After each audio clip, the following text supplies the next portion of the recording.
So thank you all for joining us for the program. I'll begin the session now. So we'll first offer a prayer. अगर आप में से कुछ लोग ये prayers जानते हैं, you can repeat after me. I have displayed it. Are you able to see the slide deck? You can raise your hand. Just raise your hand or something so I understand.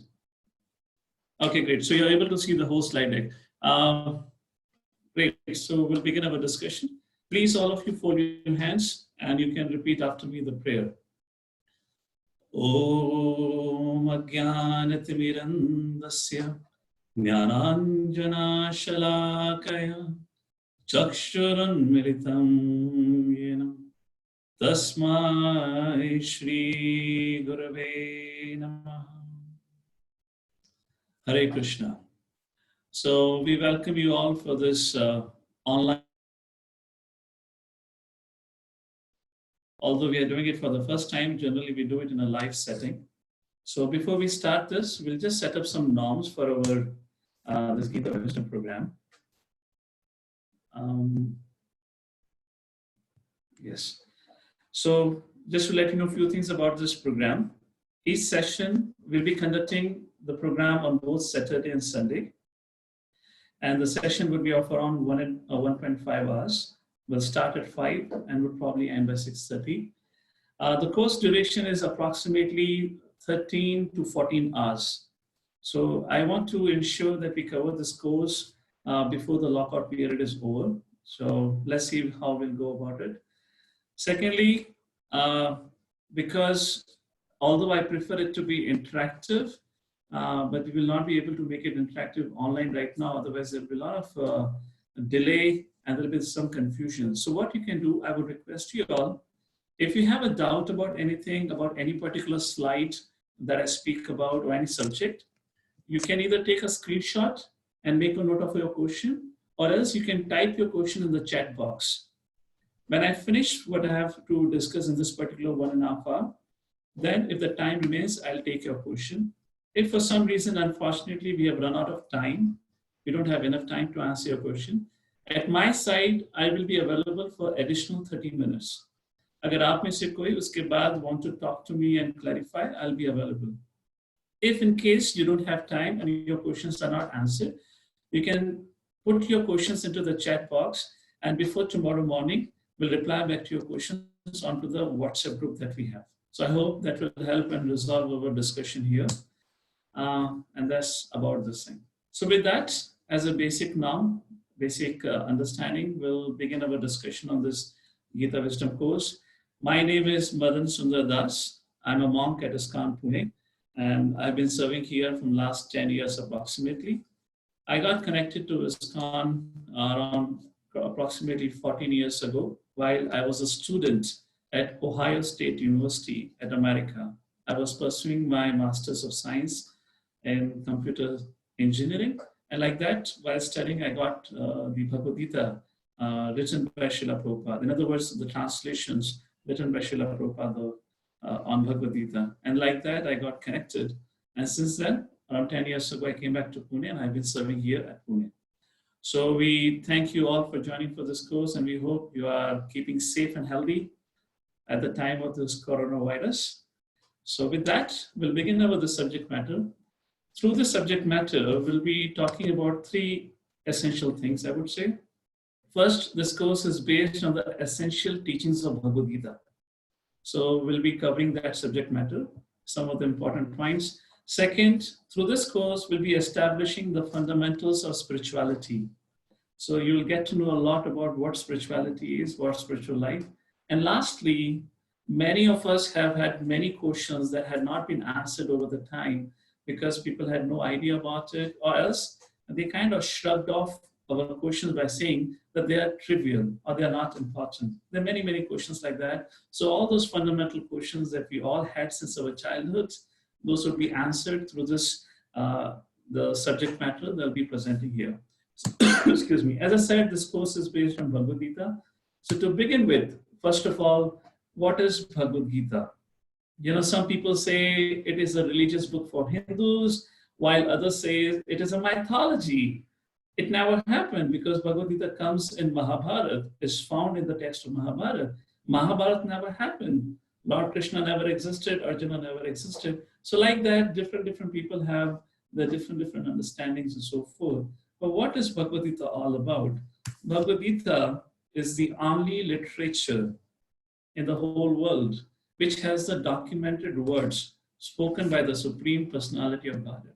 Please pay attention to this point, very important. You take any book of the religious order, let's say Quran, let's say Bible, they are the words of the God, not spoken by the God. They are the words of the God spoken by the student, the disciple, the son, or the Messiah of God. And however, it's a dictation. There are a set of instruction given. There is no opportunity to clarify, what if I cannot follow this? What if I have this difficulty? However, Bhagavad Gita is unique. It's a dialogue between Arjuna, the dear devotee and the disciple of Krishna, and the Supreme Personality of Godhead Krishna, where Arjuna is asking about the problems of life that he's facing and how should he deal with. I believe all of you will be, aware of the basic setup, a basic understanding how Bhagavad Gita started, because Arjuna is at the battlefield and he's confused about what he's supposed to do. So like that, this whole conversation begins, and it's a dialogue. It's a question and answer. At one point of time, Arjuna says, "My dear Lord, I don't agree with you. What if a person is not able to do?" So then Krishna says, "Well, if not this, you can find a solution to the problem like this." So it's a very interesting dialogue, and it's the only you can say religious book or a spiritual book which is actually spoken by the Lord Himself. I generally like this particular second statement. I generally tell people about it, that if somebody asks me what is Bhagavad Gita all about, I tell them it is a best self-help book and can award success in both material and spiritual life. Once you understand, go through this course, you'll get to know about it. In general, Bhagavad Gita, Arjuna was totally confused about his responsibilities. However, at the end of the discussion, he was completely clear about his responsibilities. So Bhagavad Gita cannot only help us in our, it also greatly helps us in our material life, how to be responsible, how to perform our duties properly, how to be responsible towards the society, and also tells us who we are and what we are supposed to do in life. And lastly, the third point of this is, it is also known as Gita Upanishad, which means it is the essence of all Vedic knowledge and scriptures. In other words, just to read 700 verses of Bhagavad Gita is so challenging in today's time. Because if you ask anyone, why don't you read Bhagavad Gita? The very first thing they say, we don't have time. Life is so busy. Even they say, aaj to marne ka bhi samay nahi hai. Life is so busy. So what's the potential for any one of us to read Vedic scriptures? However, Bhagavad Gita, through the 700 verses, gives us the essence of all the knowledge which is given in the Vedas. Even Krishna himself says in chapter 15th verse of Bhagavad Gita, Sarvasya chaham hriti sannivishtum matas smritir jnanam apohanam cha vedaischa sarve aham eva vedyo vedanta krit veda vedeva cha vedaischa sarve aham eva vedyo. Krishna says, all the Vedas have come from me. I know all the Vedas, and the purpose of Veda is to know about me, and which Arjuna have already told you in Bhagavad Gita. So that is about Bhagavad Gita. Somebody has just commented about the lines. Just give me a second. I'll share the screen again so that line can disappear.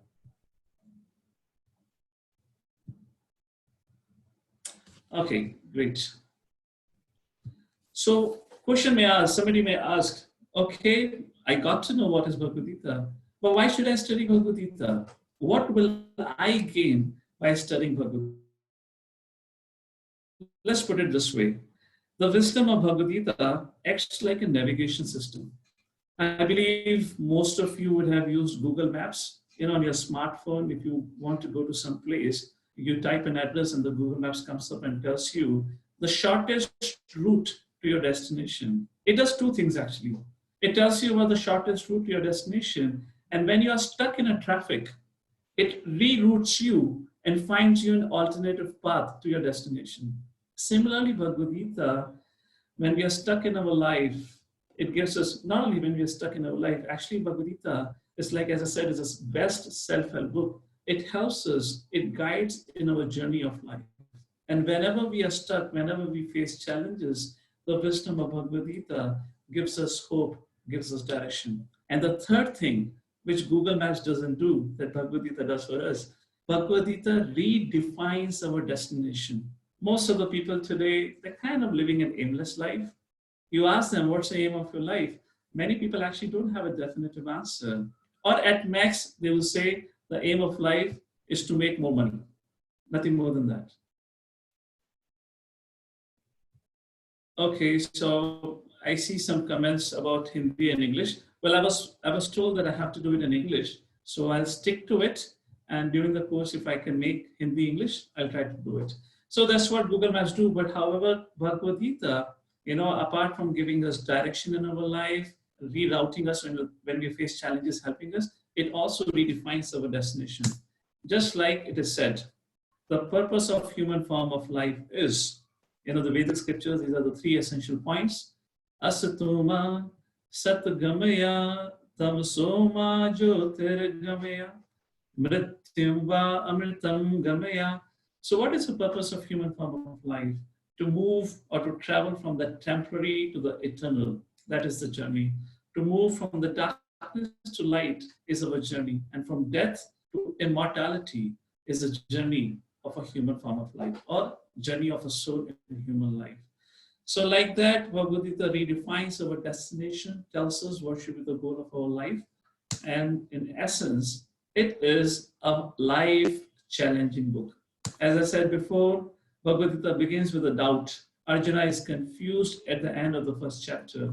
At the second chapter, Arjuna inquired, my dear Lord, I'm completely bewildered. I'm completely confused. I don't know what I'm supposed to do. Please, Shishyaseham sadimam tvam prapanam. I surrender unto you. Please guide me.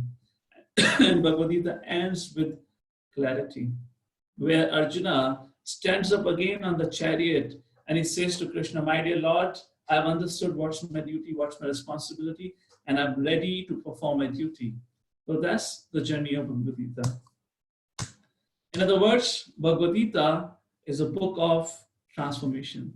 So many lives of so many people around the world have been transformed. There's so many examples. Because of the shortage of time, I won't be able to get into all the details, but just to give you one example about it, there was a lady who was attempting a suicide at a house. And, in the month of December, all ISKCON devotees, they go door to door and they distribute Bhagavad Gita. So one such devotee went to her apartment, was knocking on the door. Long story short, this lady came out after a while and she said, what do you want? And the devotee said, mother, I have brought this gift for you. This is Bhagavad Gita. Would you please take it? And she slammed her door. She said, no, I don't want it. Get lost from here. Somehow before she could close her door, he stuck the book inside the gap, or the small gap, and he showed her the book. And he said, ma'am, do you see this? We are not the body, but we are a spirit soul. So he showed her 2-3 pictures from Bhagavad Gita. But somehow the lady said, I don't want it. And she closed the door. So the devotee turned around and he was walking. Suddenly the lady opened the door again. Now she was a little more relaxed and calm. And she said, sir, I want to talk to you. Can you please come inside? Like that, she invited him inside and she spoke to him. She said, can you please tell me, you said I'm not the body, but I'm a spirit soul. Can you help me understand this and so forth? So he answered her, he counseled her. And after a while, she said, sir, I want to show you something. When you were knocking on the door, I took some time before I could come and meet you. What was I doing? Let me tell you. And she brought him inside her bedroom. And there on the fan, the rope was hanging. And the devotee looked at the rope and he understood what was the purpose of the rope. And the lady said, sir, when you were knocking on the door, I was about to put the rope around my neck and commit suicide. But you came you came at the right moment in my life and you saved me. And now this lady is a completely transformed woman. She is living happily. This is a true story from Bombay. Like that, there are many examples. So many Westerners who have no idea about Vedic culture and whatnot, they have taken through the teachings of Bhagavad Gita, their lives have transformed. You can see, all the men, women, and the kids dressed in a traditional attire, living simply and chanting the names of the Lord and practicing the teachings of Bhagavad Gita. And that's the power of Bhagavad Gita. Its true power is the power of transformation. So Bhagavad Gita, in essence, teaches about 5 most important subject matters, and that is what we're going to cover through this Gita Wisdom course. What are the 5 essential subject matters? The first is Ishwar. Second is Jiva. Third is Kala, that means time. Fourth is Karma. And the fifth is Prakriti, which means this material creation. If we understand these questions, if we understand these subject matters, the 5 subject matters of Bhagavad Gita, then every possible question that we had about life, the purpose, why things happen in a certain manner, and so forth, all those questions would be answered. So comprehensive is the wisdom given in Bhagavad Gita. Here is a short homework for all of you. Generally, I would do it as an interactive exercise where I'll take the feedback or the input from the audience immediately, but we won't be able to do it here. But please note down a question. After the end of the session, please write down your answers and you can WhatsApp to me. And the question is, write down some questions that troubles you or for which you really don't have any answers. Once again, I'll repeat, write down some questions that troubles you or some questions that for which you have no answers, which are very important, but you're not able to find any answers. Please do this exercise at the end of the session and you can send me your questions. I would like to see what kind of questions you have been wondering about, and accordingly we'll tailor-made our rest of the presentation. But a disclaimer, please do not include a question like Salman Khan ki shadi kab hogi? When would Salman Khan would get married and all that? I'm going to say don't put a trivial thing, things which are very, very important for you. So in this course, we'll have 5 topics or 5 subjects, beginning with does God exist? Second, our Vedas, mythology. Britishers looted us. They looted us of our wealth. They didn't only looted us of our wealth, means the gold and the money, but they looted us of our the most precious wealth, that is a spiritual knowledge. By the time they left, they convinced most of the Indians that our Vedic scriptures are mythology, fiction. So we're going to challenge that particular subject matter in this topic. Are Vedas really mythology? Third, reincarnation. Is it a fact? Is it a fiction? Does life exist after death? Was there a life before I took a birth? Does ghost exist? And so many other things, supernatural things. We'll talk about it in this. One God or many gods? In Hinduism, there are so many gods. Why there are so many gods? Okay, let's not talk about Hinduism. There are so many religions, and every religion claims that their God is the best God, the supremest God. Why? Is it about one God? If not, then why there are so many religions? And lastly, the most important in the practical subject matter, why do bad things happen to good people? And with these 5 topics, we'll cover the 5 essential subject matters of Bhagavad Gita. And if you're able to attend all these 5 subject matters through the medium of this course, at my side, I can promise you, you would have gained a tremendous amount of wisdom, at least the knowledge, and you will have a better picture or better perspective of life.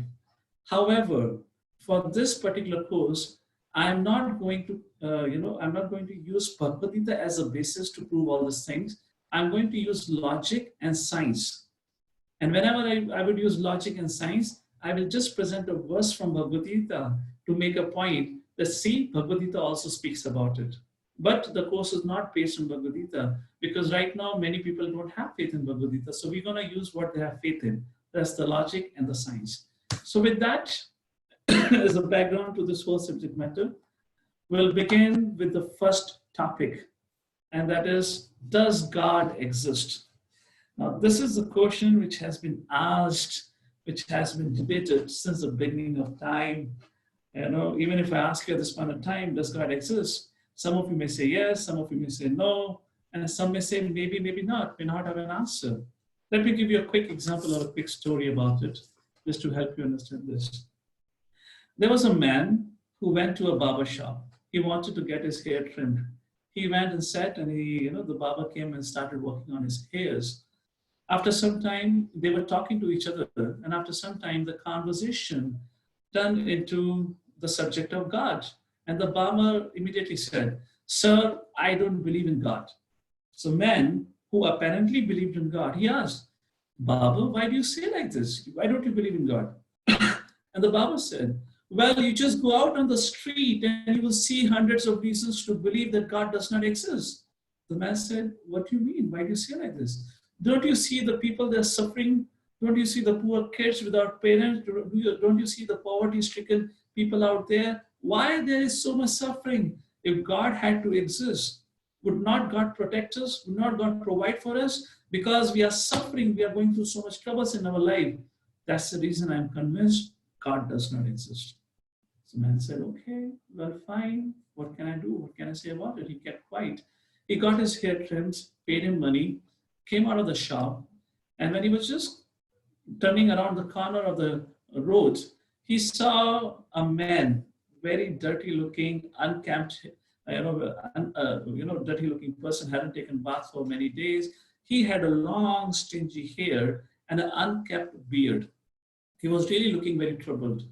After looking at that person, this man came back to the shop of the barber and he said, well, the barbers don't exist. And the barber said, what do you mean? I just, trimmed your hair. He said, no, the barbers don't exist. So the man asked, what do you mean? He said, well, just look at this man outside on the street. If barbers had to exist, why his hairs had to be long? Why he would have an unkempt beard? The barber said, what is this silly question you're making or you're raising here? Well, I am here present, but the problem is these people do not come to me. Because they don't come to me, what can I do? So the man said, aha, well, that's the whole thing. The God exists, but the point is we don't search after him. We don't go to him. We don't ask for help. Just like you are present here, but you are not able to help that person because the person doesn't want to take your help. Similarly, don't blame God for your suffering because we don't take shelter of God, and that's the reason we suffer, because we have turned our face away from God. That's the whole reason of our problem. So story sounds good, fine enough. But can we really prove God exists? And that's the first topic or the subtopic of a discussion. Does God really exist? Once upon a time, there was a sadhu who was living outside the village. This is a very interesting question. People give different answers about, does God really exist? So the villagers, the sarpanch, the head of the village, got to know that the sadhu is a God-realized, he's a self-realized person, and he can really help us understand if God really exists or not. So fine enough. So they all decided, let's call for the sadhu and take his help and find out so that he can educate us on the subject matter of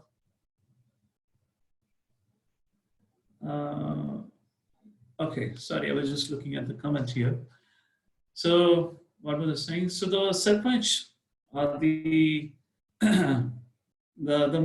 sarpanch, the head of the village, decided to approach the sadhu and ask him if he can come and educate his people on the subject matter of God and help us understand if God really exists or not. So they approached the sadhu. Sadhu did not agree. They tried, and finally the sadhu agreed. The sadhu came, and there was a huge assembly organized, huge pandal program was organized. Every villager was sitting there, and everyone was very eager to hear from the sadhu. And sadhu raised a question: how many of you believe that God exists? There was a pin of silence. Not even a single person raised his hand. The sadhu said, he looked at the sarpanch, he said, you want me to speak to these people? None of them believe in God. This is useless. Sadhu got up and walked away. The sarpanch was confused what to do. With so much difficulty, what we got to hear. So they decided that we'll approach the sadhu back again. We call him. And at the next time, when he comes, if he asks the same question again, then all the villagers, you are requested to raise your hand and you say, yes, God exists. So that's what happened. The sadhu came back again. He sat on the dais and he again asked, so how many of you believe God exists? Everyone, not on one hand, they raised both their hands and said, yes, God exists. So sadhu again turned towards the sarpanch and he said, you want me to speak to this audience? They all believe God exists. What is there for me to do? Sadhu got up and he walked away. The Sarpanch was really confused now. He was wondering what to do. How do I convince Sadhu to talk to these people? So they all thought, okay, let's do this thing. When the next time Sadhu comes, and if we ask a question like this, half of the people would say yes, and half of the people would say no. And that's what happened. The Sadhu came for the third time, and again the Sadhu asked, how many of you believe God exists? So the half of the people raised, yes, we believe. And the other half said, no, we don't believe. So Sadhu again looked at the Sarpanch. And now this time he again looked back at the audience who said, yes, we believe. And he said, those who said they believe in God, please educate those who don't believe in God. I have nothing to offer you here. He got up and walked away. So what is the lesson? What is the message of the story? The message is our responses also keeps changing depending on the situations that we face. We have faith. Those who believe that God exists, we all may have some faith, but we are not convinced due to lack of spiritual education. We all have our own definition of God, but unless we are properly educated about the subject matter of God, until then we'll not be able to stick to our faith. So, why do people believe in God? लोगों को भगवान में विश्वास क्यों है? You know, there are 4 prominent reasons, and if you see, everyone falls into this category of 4 prominent reasons. So what is the first prominent reason? First is D, desires, to fulfill our desires. All of you might remember when you were in college days, at least I remember for myself, just before the day of the exam, we all are doing night out. At least I was part of that night out, before the exam, and we're trying to study. You open your book and you say, aane wala pal, jaane wala hai. We'll start studying with an idea of when would this suffering of exam get over. Somehow we'll study, somehow we'll go to the exam, we'll open the question, and looking at the question bank, immediately we'll say, Sab kuch naya hai, sab kuch alag hai. In other words, none of the questions I could recognize, what I studied, none of the things are here. And somehow after rewriting the exams, the students will immediately run to the temple. Hey Bhagwan, just make me pass this time. Agar tu mujhe pass kara deta hai, I promise you, main tumhe 50 rupees ka, I will offer you ghee ka laddu, worth 50 rupees and whatever we want to say according to our pocket size. So people approach God to fulfill their desire. So that's the first category of people who have faith, who believe in God. Second category of people is fear of unknown. U refers to fear of unknown. What is fear of unknown refers to? Fear of unknown means, agar wo hai, if he exists, let him not trouble me. In other words, I don't know if he's there or not, but if he's there, let me just do a little bit for him so that I'm not troubled. To give you an example, I had a friend who was an atheist. He did not believe in God. And, he went on to become a businessman. He opened a big shop. He was in the field of, I believe, what they call wholesale cloth merchant. So he opened a big shop. And when he opened a shop, he called for a pandit. I was greatly amazed. After the whole ceremony was over, I asked him, I said, you don't believe in God at all? Why did you call for a pandit? This is almost 15, 20 years ago. He said, look, man, I spent 25 lakh rupees on the shop and so much money on the inauguration. If by just spending 25,000 rupees on the pandit and the ceremony, if that God can be happy, what is the harm? In other words, if he exists and if I can just make him happy by doing little puja for him, so that at least I'm sure that he will not trouble me, what's the problem? So fear of unknown is the second reason for which people have some faith in God. Third is social pressure. Just like we have this Ganesh Chaturthi in Maharashtra, or you have Durga Puja in Bengal and like that. So in particularly in society, there's a lot of social pressure. What would the other people think if I don't go and attend the function? So just for the sake of maintaining our position in the society, and relationship with others. So people turn up for religious function, but not necessarily they have a sound, solid faith, but they do exercise or show some amount of faith. And the last is traditions. T stands for tradition, which means blind adherence to tradition. One of the students, it's almost a year back ago, 1 year ago, she was a devotee of Santoshi Mata. So when she told me that she worships Santoshi Mata, for a second I began to scratch my head. I said, who is this Santoshi Mata? I have not heard her name in any of the scriptures. And later on I found out in 1970s, there was a movie, about Santoshi Mata, which was a fictional story. So I went back to her and told her, actually, there is no Santoshi Mata. This is actually a fictional story, a movie which came. Better use, if you want to worship Durga. Durga is known by different names. You can worship her. You can worship Saraswati. You can worship Sita if you want to worship the feminine form of the Lord. She said, no, my mother was a strong devotee of Santoshi, and I am also going to follow my mother. I don't believe if she is real or not, but because I have to follow my family tradition, and I will do so because that's what my mother taught me. So somehow we are caught up in this whole web of different reasons. So in other words, it is good to have faith, but the problem is the educated people of the modern day, of current time, will not put faith in God due to any of the above reasons. And we can see with our teenagers, if you have kids, you can see them. They are becoming more and more disoriented and disinterested in the subject of God because the parents are not able to give them scientific and logical reasons. The youth of today, they demand logic and scientific reasons. And that is what we're going to discuss in this session. So a question arises, which means the second part of our presentation. Is there any proof for God existence? क्या कोई ऐसा evidence है जिससे हमें पता चल सके भगवान exist करते हैं? In this session, we're going to give you 4 evidences for the God's existence. Let's begin with the first evidence. Proof number 1, creation implies creator. Think for a second. Have you think anything existing in this world with your experience that has existed without a creator? Anything, any example you can think about for which there is no creator, it just happened to manifest on its own out of a sudden? Actually, there is none. Look outside in the gardens, there's so many beautiful, fragrant flowers.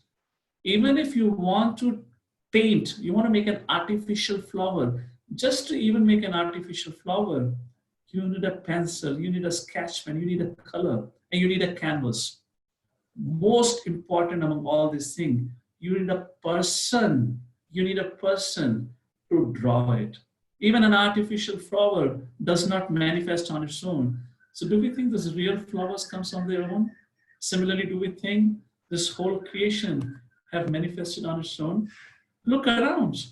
You see the sleek cars, immediately you know someone has manufactured it. You see the elegant mobile, you immediately think about someone must have designed it. You look at beautiful sculptures, you know that somebody must have carved it. And here is my question. For everything that we see has some person behind it. Shouldn't this universe have a super intelligent creator too? Think about it. This massive creation which is there, can it just be a product of Big Bang theory, of an explosion or a chance? If not, what's this beautiful beauty? A beautiful bee, they can store the maximum amount of honey. Can this all creation happen by chance? Think about it. Srila Prabhupada was once walking on a beach in San Francisco, and there was a beautiful sunset happening at that point of time. So one of his disciples said, Prabhupada, look, what a beautiful sunset. And Prabhupada immediately said, if the painting is so beautiful, imagine how beautiful would be the painter. Srila Prabhupada was immediately able to connect the beauty of the painting with the painter. And that is what the education does. I'll explain this point to you in a short while. Let's talk about this example, the story of Isaac Newton. Isaac Newton once created a temporary model of a solar system. and he kept in his office. His friend, a professor in the university, who strongly believed that this whole creation had happened by chance, had happened by a Big Bang explosion, came to the office of Isaac Newton. And when he saw the solar system, the model of a solar system, he was totally amazed. He couldn't believe himself. He said, Isaac, my dear friend, who created this model? Such a wonderful model. And Isaac Newton joked with him. And he said, my dear friends, last night I came to my lab. And when I was trying to find something, suddenly the electricity went off. It was pitch dark. And in that darkness, I went and crashed against a locker which had many nuts and bolts. All the nuts and bolts fell on the ground.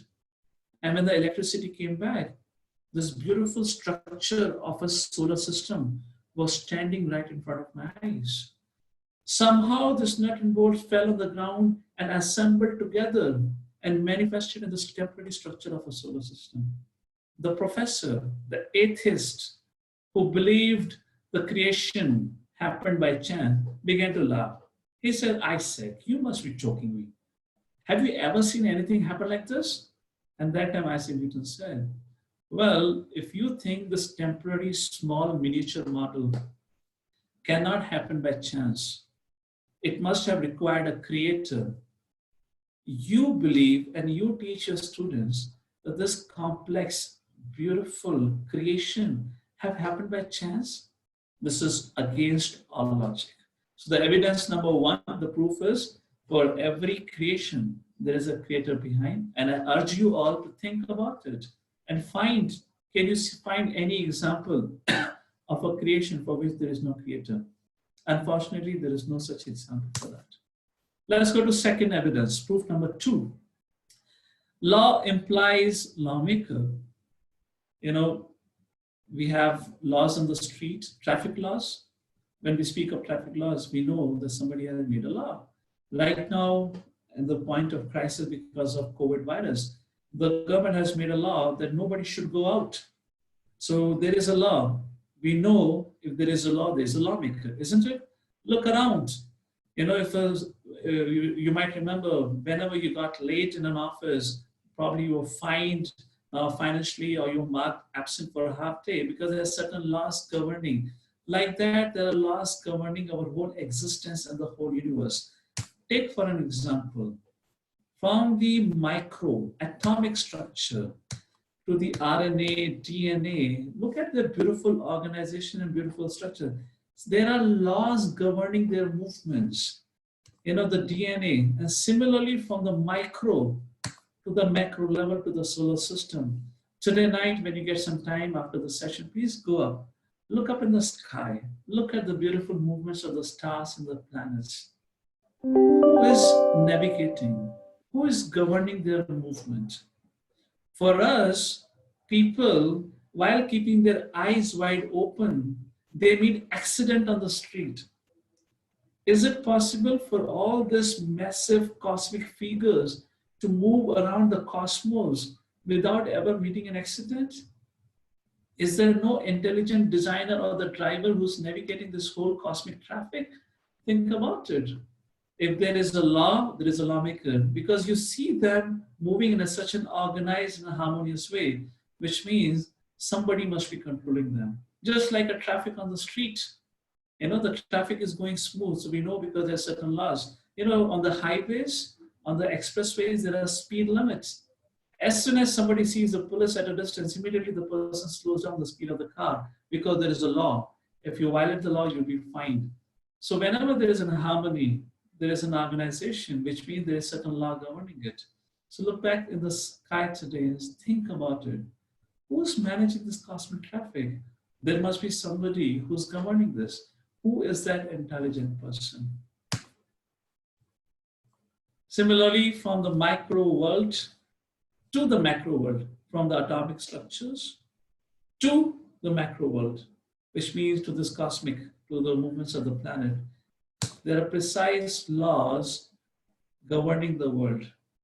You know, the chemical, you know, there is a chemical elements arrangements in chemistry.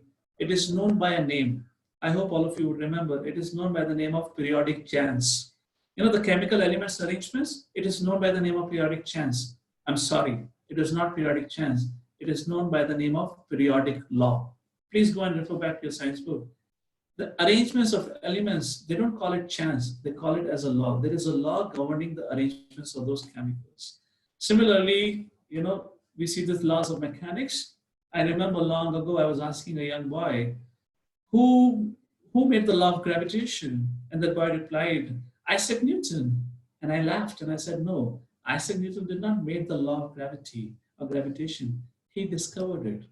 So here's my question to all of you. If Isaac Newton discovered it, then who made the law of gravity? And the point is, if you look around, there cannot be any law existing without a lawmaker. In other words, if there is a law, there is an organization, there is a harmony, it means there is a lawmaker behind it. And that's our proof number 2. Let's go to proof number 3. So we are talking about the subject of is really, how can we prove God exists? We are talking about the subject. So third, we are using logic and basic understanding to understand how we can prove God exists. Text the proof number 3. Organization implies an organizer. You see the Infosys company? Do you all agree it has a big, huge organizational structure, a hierarchy, and a system to manage employees, resources, finances, and whatnot? If you look at that organization, what would you understand? That there must be an organizer behind it. It means there must be a CEO or the chairman, whoever, the top position, or the top position or the top person who might be organizing everyone together to come together and function. Please take a look at this whole universe. A footage from the NASA's laboratory. This massive creation, can it just be moving around? So many cosmic entities are there in the sky. But think about our own planet Earth. According to modern science, all the planets revolve around the sun. Not even a single accident we have seen that Earth's facing. How Earth can so systematically move around its own orbit? Well, they say it is a gravitational pull and all that, fine. Who made that gravitational pull? Who made that law? From where did it came? So that's our third subject matter. Organization implies an organizer. Take a more example. We already spoke about honeybees. Honeybees are primarily recognized for creating the incredible structure, honeycomb. Architects have studied that and they found out the hexagonal structure of honeycomb is the best model to accommodate the maximum amount of honey. From where did the honeybees got the knowledge? Even to construct a simple building, a man has to go through so much education, graduate with an architect degree and whatnot. Similarly, take a case of spiders. What an interesting cobweb they make, and they make the cobweb from their own saliva. What a fantastic skill. Who taught them? Similarly, the birds learning to fly. From where do they get all this knowledge? From where do they learn all this thing? So this whole organization and craftsmanship that we see in the creation around gives us a hint that there has to be some lawmaker. There has to be some intelligent person behind. And that unknown intelligent person is addressed as God. So every organization has an organizer behind as evidence number 3. Let's talk about the fourth evidence. And that is energy implies an energetic. Look around in your room, you'll find a tube light or a bulb. If I ask you what is the source of energy for that bulb or the tube light, someone may say the transformer. Well, if I ask you, look further, you may say the powerhouse in the city. I would say look further. So you may say the dam that produces the electricity. And if I ask you, what's next, what's further? It is not the dam alone producing the electricity. It is the person in the office controlling the movements of the dam or the movements of the turbine and helping and managing the production of electricity. In other words, the light that you see in your house, for that energy, there is a person behind it, somewhere in some dam or at the windmill or wherever, operating and producing or transforming this energy into the energy that we have. In other words, energy implies an energetic. Let me ask you this question. For this tiny bulb, for this transformation of energy that we have, there is a person involved. We have a sun with us who is there, who always rises in time, sets in time, 365 days a year, never takes off, never takes a holiday, never, the electricity never goes off. Always, from all the generations in the beginning of the creation, is giving us electricity. From where is he getting his energy? Oh, the science, the modern science teaches us there is a nuclear fusion going on the sun planet. All right, we accept nuclear fusion. Our question to all these intelligent scientists is, who started the nuclear fusion? If you say nuclear fusion is happening, again you say, by chance, the nuclear fusion started. Again, we bring the by chance, but even in the case of the energy that we have in a house, it does not come by chance. There is a person behind it. To make a more simple example for all of you, imagine you're watching a TV and suddenly a stone comes flying from the window, hits your TV screen. Think about genuinely, what will you ask? You will definitely ask, who threw the stone? Because you know at the heart of your heart that behind in every energy, there is an energetic. Agar ye patthar hawa mein udta hua aaya hai, there has to be some source of his energies or the source of its energy. And you will definitely ask, who is that person who threw a stone? Similarly, we are saying that any energy that we see in this world, but that there is an energetic behind it. And that's how we understand the God exists. So, here's my question. Is it all happening by chance? That's what the science teaches us. That's what the people in the world today tell us. Oh, it's all happening randomly, some equations, some random theory and whatnot. So here I will request you to please look at the world around you. Open your eyes wide and see. Some people are born beautiful. Some are born ugly. Some are born to rich parents. And some are born to poor parents. Some are very fair from their childhood. And some have a dark complexion. Who decides?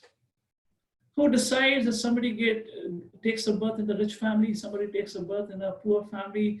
Who decides your intelligence? Who decides your gender? Who decides your parents? Yes, we can choose. We can choose a wife or a husband. We can choose a life partner. We can choose our beauty or a face cut. We can choose our job. We can choose the type of a car. We can choose an apartment we live or not.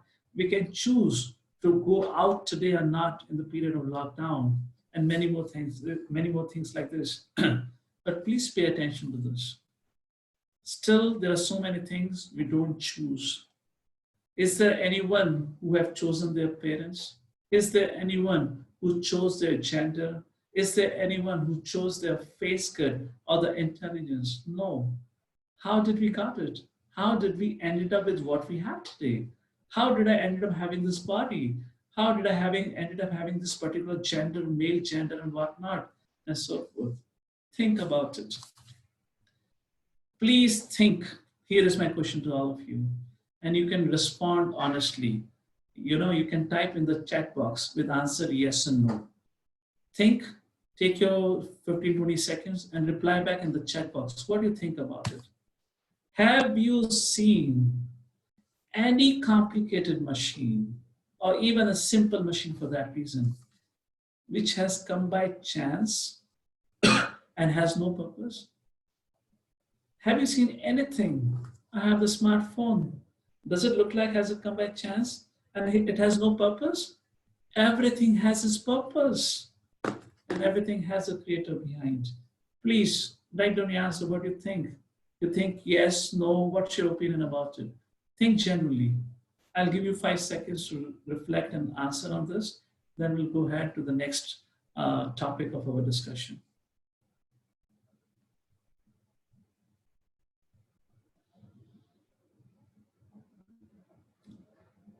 All right. So I see some of you responding. So what we discussed so far are the four evidences that prove the God exists. The first evidence, for every creation, there is a creator. A lawmaker, if there is a law, there must be a lawmaker.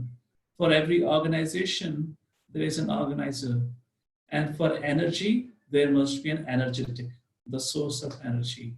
And then in the last few minutes, we were discussing, is this all thing happening by chance? And that's where we concluded so far. Let's go to the last and the final subject of today. Okay, all right. So far I follow, I agree with what all you're saying.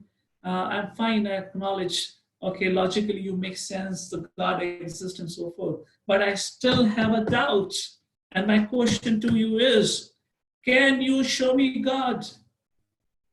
Can you bring the God in front of my eyes and show me? And you talk about God, God, God. The experience of my life says for everything there is a cause. In other words, for me, I have my parents. For my parents, they had their parents. So for all of us, we have our origin. So who is the origin of God? And there's the two fundamental challenges where we get stuck and we are totally confused. So two challenges. First, can you show me God? And who is the origin of God? Very, very important subject. Please pay attention. So the first challenge, can you show me God? And here is my question to all those people who ask this question. What can you really see with these eyes? How can you put faith in these eyes, those who are so much limited? You know, I have a specs. If I take off my specs, I'll have difficulty in reading, difficulty in seeing afar of things. When it is dark, we are completely blind, we cannot see. Yet, we put so much faith on our senses. You may say, okay, our senses, my eyes are limited, but we are making big, big instruments like telescope. So with the help of telescope, why I'm not able to see God in the universe? My dear friends, you might make the best of the instruments. However, at the end of the day, you still have to take input from your senses. Either be your ears, either be your eyes, sense of touch. They all are limited and defective. You cannot get a perfect knowledge through the limited sense perception. So how do we answer this? How do we understand this? How do we reconcile this? First principle, and that is cause and effect. In other words, if there is an effect, there has to be cause. To give you an example, all of you are able to hear my voice. Imagine if you don't see me in the picture right now, you hear my voice. My voice is an effect. That's an evidence that there must be a person behind who must be speaking and producing the sound. Are you getting it? It means if you see something happening, there must be some cause behind it. So here's my question to all of you. You see this satellite launched by ISRO in the sky.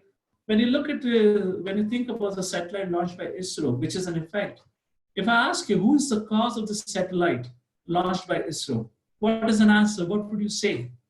Answer is obvious. The scientists who designed the satellite while sitting in the ISRO office. So for the satellite, which is an effect, the cause is the scientist, right? So look at the satellite, Earth, the original satellite. Just like the man-made satellites revolves around Earth, according to modern science, Earth is like a satellite which is revolving around Sun. Earth has a mass of 6 into 10 times 10 by 10 times 21 metric tons. It has a speed of almost 100,000 kilometers per hour and is rotating at the speed of 1,670 kilometers. This 100,000 kilometers per hour roughly boils down to the speed of revolution of planet Earth is 60 times of that a shot bullet. This satellite is moving in such a harmonious way around the sun. Who is the cause? Who is in control of planet Earth? For satellite, you have a space control you have a control station at Earth who is managing it. There are humans who are managing it. Who is in control of planet Earth? Is but an obvious question. Do you think NASA? Is it what NASA controlling it? No, it's not NASA. It's an obvious thing. When the Earth came into existence, NASA did not even exist. NASA is just a 50-year-old story. Is there a possibility that God can be in control of things? Is there a possibility that God can be in control of things? For every effect, there is a cause. And what we are not able to understand from our sense perception, scriptures tells we should understand the person who's beyond our sense perception is actually the Supreme Personality of Godhead. So for every effect, there is a cause. How many of you are engineers? How many of you did engineering and electronics, what they call electronics engineering? Is there anyone? You can raise your hand or you can type back on the chat box. See all those, this is my question to, or rather a challenge to all those electronics engineers. I also did my electronics engineering in undergrad. Although we studied electronics engineering for 4 years, none of us ever saw an electron in our life. Even the best of the PhD holders of the doctorates or the best of the scientists have never saw an electron because the electron cannot be seen by the naked eyes. So how do we recognize electron? They did a cathode ray test, CRT test, and they saw a reflection. They saw a reflection, and that reflection is what they called as an electron. So when they recognized an effect, they understood there must be a cause. So what is unseen, which means what we cannot see, can be understood by the things which can be seen. And that's the whole idea. For every effect, there has to be a cause. That's a principle number one. Principle number two, unseen is proven by the seen. जो हमें दिखाई देता है उसके जरिए जो हमें दिखाई नहीं देता है उसको हम समझ सकते हैं. I was giving an example of Srila Prabhupada, how Srila Prabhupada, when a disciple said, "Look, Prabhupada, such a beautiful sunset," and Prabhupada immediately said, "If the painting is so beautiful, think about the painter." Similarly, imagine, let's say when you were a young child and your father had a car, and this particular day, hypothesize, imagine, you know your father's car, you know your father's keychain. Let's say you came back from school and you come in the house and you put your bag on the dining table and you see your father's car key on the dining table. When you see your father's car key on the dining table, what would you think? You have not seen the car, you have not seen your father. You would immediately think, oh, my father must be at home because the father's car key is here. Yes or no? Do you agree with this? When you see the car key, you will immediately think, oh yes, my father must be at home because that's his car key. You didn't see your father, but you still recognize your father. Why? Because you understand the relationship. You know the relationship between the car key and your father. You know the car key belongs to the father. Although you saw the car key, you can still recognize your father. Similarly, when we are educated in the science of the world, in the science of this creation, through the study of Bhagavad Gita, we'll also become educated and will understand by things that we can see. By that, we can see the unseen, that is the Supreme Lord. We'll be able to see His presence, His existence everywhere in the creation, just by seeing the beauty. And for that, I again urge you, please go back today evening on the terrace, look at the beautiful sky and the cosmic traffic. Think about who is the person behind this, who created this world. If you think deeply, you'll be able to see God. That's the reason Krishna says in Bhagavad Gita, Mataha parataram nanyat kinchidaste dharanja mai sarvam idam protam sutre manigana eva. Krishna says, O conqueror of wealth, there is no truth superior to me. Everything rests upon me as pearls are strung on a thread. In other words, just like some of you might see neck beads, I'm wearing in on my neck. So from a distance, you can only see the neck beads at max. However, as an intelligent being, you understand these neck beads are tied together by a fine thread, which is holding all the neck beads together. or all the beads together. Similarly, although you're not able to see the fine thread, but you understand it because you have the knowledge of it. Similarly, when we understand the knowledge about God from the scriptures from Bhagavad Gita, we'll be able to see Him in anything and everything. So that answers the first question. Can you show me God? How can we see God? Unseen is proved by the seen. That's the first thing. And for every effect, there is a cause. By these two principles, we can see God. Second question that we have, that people generally have, who created God? The experience of my world, whatever experiences I have of this world, there is always somebody, there is always somebody who is the cause of the origin. There is somebody, for example, if I say my father had their father had their father, like that, somewhere it began. There's always a cause. So who is the cause of God? Krishna says in Bhagavad Gita, Vasudevam Sarvamiti, which means I am the cause of all causes. No one is cause of me, but I am the cause of all causes. How do we understand? I believe some of you or most of you would have seen a movie. Let's take a simple example. Please pay attention. These simple examples, analogies can really help you deal with this challenging and difficult questions. Imagine you're sitting in a theater. The movie begins. Movie runs for some time and the movie ends. During the movie, you see many characters, many actresses coming and performing a role.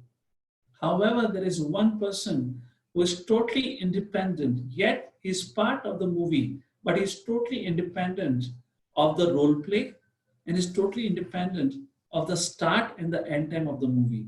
Any guesses who is that person who is part of the movie, yet he's totally independent? When the movie starts, he is not restricted. When movie ends, his role is not concluded. He is totally independent of that. Anyone wants to make a guess? Who is that person? And the correct answer is the director. The characters, they do the role play. They are bound by the duration of the movie, but not the role of a director. Similarly, Lord exists outside the influence of creation. He is not affected by the destruction of time. He is not bound by our experiences. I hope you're able to understand this. He's outside of all experiences and the control of time. In fact, Krishna says, time I am, because everyone knows time is a destroyer. So the question may come, so which means time must be acting on Lord? No, just like the time of a movie does not act on a director. Similarly, Krishna is beyond the influences of this material world. So first analogy, which means Lord is independent of his creation. A second simple example to help you understand to a question which says, who created God? Let's imagine you're sitting in a train, you're in the seventh bogie. If I ask you, who is pulling your bogie? There are three possible answers. One is intermediate, remote, and an ultimate cause. A less learned person, or maybe I would say an ignorant person, will say the seventh bogie is pulled by the sixth bogie, which becomes the immediate cause. I hope you're able to understand this, which becomes the immediate cause. Little more learned person, if you ask him, who is moving this your seventh bogie? He may say the first bogie, which is a remote cause. Yes, the first bogie is helping and pulling. But if you ask the learned person, the person who knows how the train movements happen, if you ask him, how is your seventh bogie is moving? And he will say, yes, I do agree with the immediate cause and the remote cause, but there is an ultimate cause. What is that ultimate cause? And that is your engine, which is in the front of the train. And that engine is a cause of its own energy. That engine is a cause of its own existence and pulling the whole train. Like that, Lord is an ultimate cause. Vasudevam Sarvam Iti. So in that way, we answer this very two important and fundamental questions. People say, can you show me God? And the answer is, for every effect, there is a cause. And I gave you an example of energy. Similarly, unseen is proven by the seen. And I gave you an example. If you see your father's car key on the dining table, you will immediately remember your father. Thus, similarly, as when we are educated about the science of God, we'll be able to see Him in His creation everywhere. Second question, a very troublesome question that people ask: who created God? Vasudevam Sarvamiti. Lord is independent of His creation. And I gave you an example of a director. The director is not bound by the start and the end of the movie. And director's role is not limited to the role of the actors, which is bound by the time. The director is independent. Similarly, Lord is independent. Lord is an ultimate cause. Is a cause of his own energy and pulling the rest of the train. Similarly, Lord is an ultimate cause. So, fine, we understand all this thing, we get the idea about it. But how do we cultivate knowledge about Lord? Because we can only see God, understand God, when we cultivate knowledge about Lord. So, how do we cultivate or how do we gain perfect knowledge about God? That would make a subject matter of our tomorrow evening session. How to gain a perfect knowledge about God. To give you an example, let's say in front of your house, just imagine, let's say you see an old building and you want to know who built it. So you can go and find out, trace the history and find out who constructed it. Let's say that building is 50 or 100 years old. You can still find out. Let's say that building is 1,000 years old. You still have a potential to find out through some way of research and whatnot. But if something which is millions of years old, it becomes very, very difficult to find out the cause of its manifestation.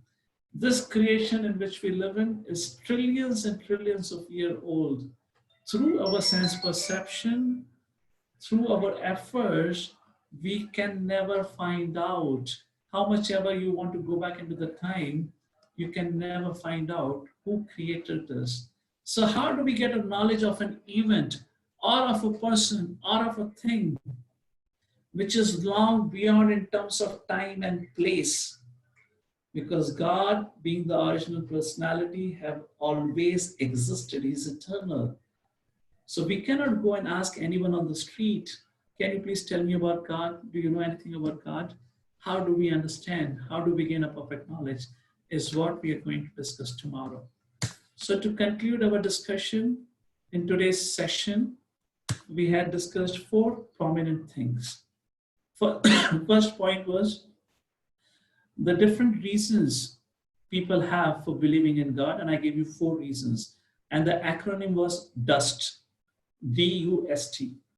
After that acronym, after that discussion, the second point that we raised, does God really exist? Do we have any proof? And we gave you 4 evidences and proofs for it. After that, the third point that we discussed, is it all happening by chance, as the scientists tell us? Is it all by chance? We all manifested, we got into this body, we chose our parents all by chance? No, it does not happen by chance. And that's how we concluded that particular subtopic. And the last question that we addressed, a topic we addressed, are the challenges to understand God. And the 2 questions we addressed, first is, who created God? And the second is, can you show me God? I like that. In today's discussion, we covered the subject matter. We'll meet tomorrow at the same time at 5 o'clock. I will talk the second subject matter. The subtopic of this first session, does God exist, is how do we gain perfect knowledge? And why it is so important to gain perfect knowledge? I'll just tell you a small story and I'll conclude. We have around 10-15 minutes. Then I'll open the forum. If anyone of you wants to ask a question, you're more than welcome. It's a very beautiful story. And the story goes on like this. It's a story of a young boy who was a very, very naughty child. And his birthday was coming the next week. So he went to his mother and he said, Mama, next week is my birthday. I want a gift. I want a present. Mommy said, my dear son, what do you want? The son said, my dear mother, I want a red color bicycle of this particular brand. The mommy said, the mother said, my dear son, you had been a very, very naughty child. We cannot fulfill your desire. If you want your desire to be fulfilled, go and ask the Lord. If the Lord gives you a permission, then we'll fulfill your desire. So, well, although the child was a very naughty child, he tried to be an obedient son, at least for today. He went back in his room, took out a pen and paper, and he wrote a letter. And he began to write a letter. And he said, my dear Lord Krishna, this is your dear friend and son, Bobby. Next week is my birthday. I had been a very good child this whole year. I want a red color bike, a geared bike of this particular brand. Please fulfill my desire. Signed, Bobby. After a few minutes, the young boy realized, Sab jhoota hai. I lied. I was not a good boy. So he tore open the letter and he starts to write another letter, the third letter. Now he writes a third letter and he says, my dear Lord, I have been a good boy. I have been a good boy. Not excellent, but have been a good boy. Please get me a red color bike of this brand. Either with gears or without gears, anything will work. Your dear friend and servant, Bobby. He again thought for a while, scratched his head, and he realized, this is also a lie. This is not true. So he tore that letter again. Now he writes a third letter. He says, my dear Lord, I had been an okay boy this last year. Please get me a red color bike of any brand that you prefer. Please get me a bike for my birthday. Your friend, Bobby. After a few minutes, he again scratched his head and he realized this is also not true. And now he writes a letter. He says, my dear Lord, this is your son, Bobby. I acknowledge and I agree that I had been a very naughty child all this year. But please, I beg you, please give me a bicycle as a gift. You choose the color, you choose the brand, and you decide if it has to have gears or not. I'm totally fine. Please get me the bicycle. And like that, he signed, your friend Bobby. And after a while, Bobby got really agitated and disturbed. And he realized that none of this is going to work. God is not responding to his request. Nothing is happening. He had agreed to his mistake and God is not agreeing to him. Bobby became very angry. He came down to his mother and he said, Mother, I'm just going to the nearby temple. I'll be back in a few minutes. Bobby ran to the temple, ran to the altar, and he looked left and he looked right. There was no priest. And he picked up something from the altar and came back to his house, went straight to his room, locked the room from inside, took out the pen and paper, and now he writes a final fifth letter. And he says, listen, God, listen, Krishna, he said very precisely, listen, Krishna, I have kidnapped your girlfriend Radharani. If you want to see her alive, send me a red color geared bike of this particular brand at the soonest. Your well-wisher, Bobby. A very interesting but almost a real life story. What happened with Bobby?